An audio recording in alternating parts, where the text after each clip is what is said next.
And would be remiss if we didn't mention the fact that in 1983, you moved on to the final against Martina Navratilova. You played her in the French Open final, and the year before, and you lost a tiebreaker in the first set, very close, very tight, and 6-1 in the second set, the deciding set in the French Open.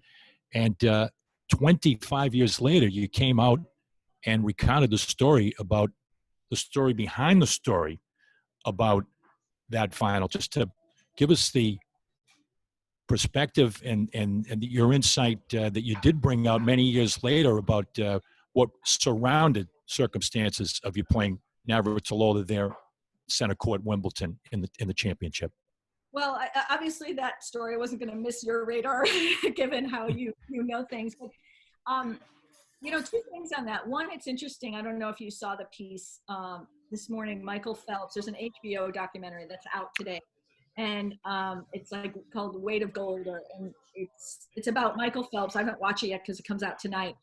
And Michael Phelps talks about for Olympians how difficult it is to train your whole life for a moment in sports, and some of those athletes, Olympians, and I'm an Olympian, and some of those Olympians work so hard, and they fought depression and even had some suicidal situations, and he talks about that. Some of them talk about it frankly, and it's good to have those kind of shows because it goes into the mindset of the athlete, because most people think you just play your sport, you go out, you win or lose, and that's it, and that nobody should ever complain because you're making millions of dollars. And I get that part because I am a spectator. I love sports, so I agree with that part. Professional athletes really have nothing to complain about, because if they look at their life compared to the people who are paying for those tickets to come watch them, they need to watch their mouth a little bit, because those fans are working hard to go watch them. They're paying good money to go see them.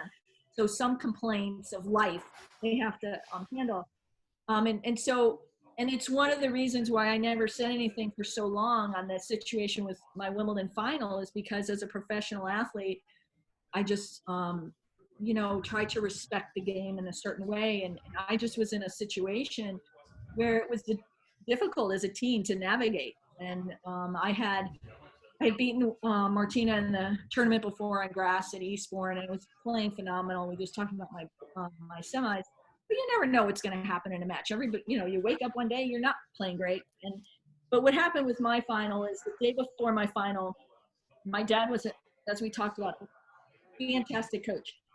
But we lost the father-daughter relationship. You have to give up something. We didn't have that anymore. We just had coach-daughter, which was fine. I'm a professional athlete. I'll take it. I'd rather have that at that time. That's what I thought. That's what he thought. And that's what we did. And we didn't realize what we lost. But the problem was my father, bless his heart in heaven as he is, decided to be a father the night before my final. And he came to me and said, and the only reason this story ever got out is someone watched my match and they said, I watched your match. This is 25 years later. And they said, you didn't try. And I respect reporters that do their work. I just do. And I said, no, I didn't. And she goes, I've watched this. What happened? Because you were playing terrific. You beat her the week before. What happened? And I figured after 25 years, no one would care. And she deserved the truth. And so I explained my father, and I just did it very lightly at that time. I just said, my dad and I got in a disagreement, which is true. And there was, a situation that occurred, and I ended up not trying in my finals because of the circumstance. So I gave like kind of an abbreviated version. But what happened was my dad came to me and said, I heard from some of the other parents that have kids on the circuit, minors and kids that grew up on the circuit, that some things going on in the circuit that are causing problems for the young girls. And he goes, I need you to tell me about them right now, or I'm pulling you from the Wimbledon final.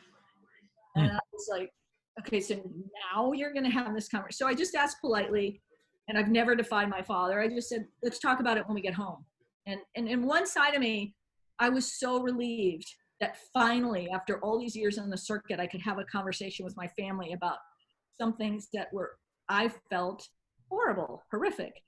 And but now wasn't the time. I was a professional athlete. I'm ready to play my final. Let's deal with family matters later. And he said, no, tell me now, or I'm going to pull you. And so I was in a dilemma at that situation. And so there's two aspects of the story, and Martina was in the flat next to me, and I thought, you know what? There's one side he's probably asking about what's going on, or there's some women that have certain kind of interests, and then there's probably the other side where is there any abuse going on? So there's two different tangents to the story.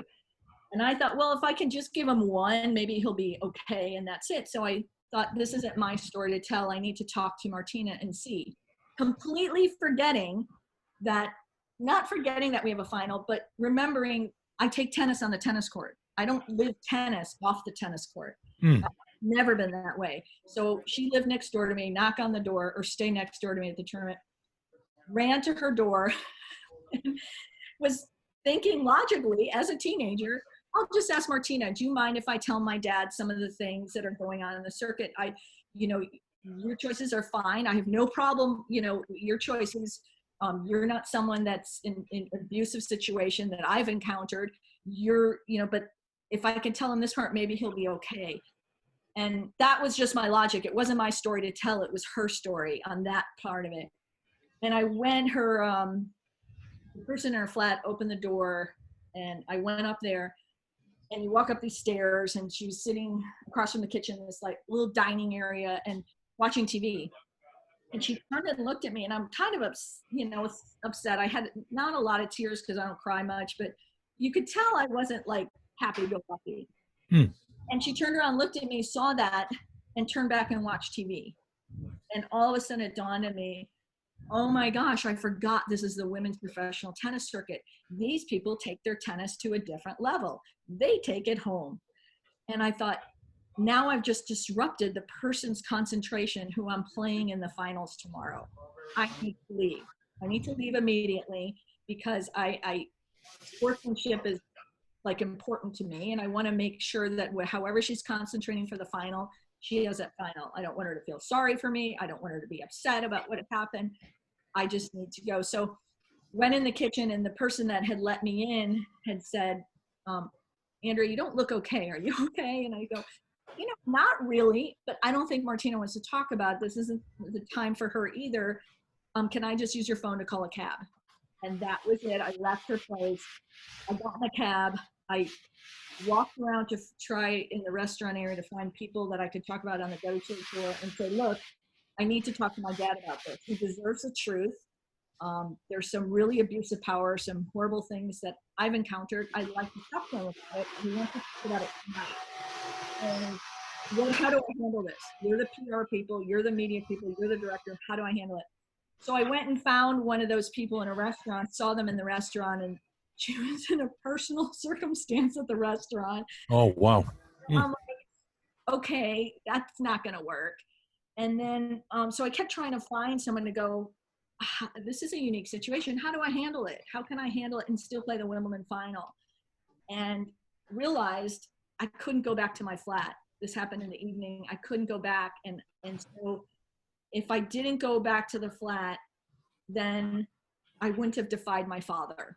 He didn't have me in front of him to say, okay, tell me now, or I'm going to go, I'll pull you from the final. So long story short, I just kind of traveled around all day, didn't go back. And then the next morning, went and got my tennis stuff, didn't warm up for the match. And my logic said, I can't try in this match.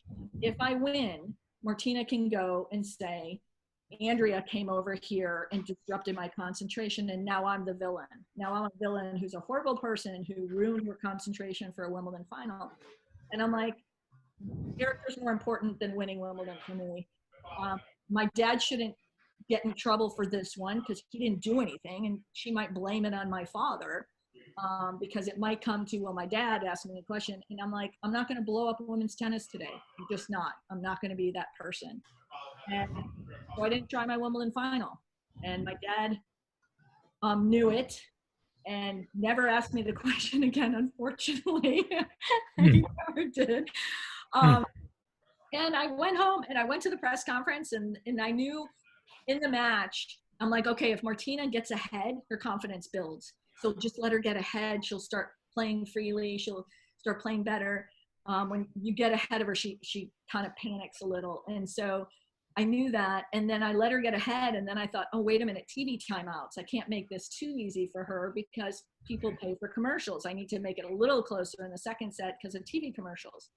And then that was it. Shook her hand, went to the press conference.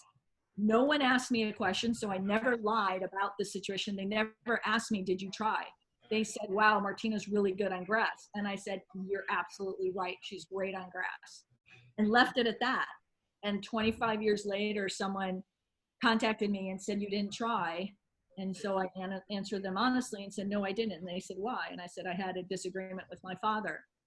And, you know, that was my logic of, you know, I didn't want to be the person, certainly at Wimbledon, to have no Wimbledon be played, and then not only have no Wimbledon, because if I told my father some of the things I encountered, he would have pulled me, and I never would have played professional tennis again. The circuit would have been investigated. It would have been a disaster.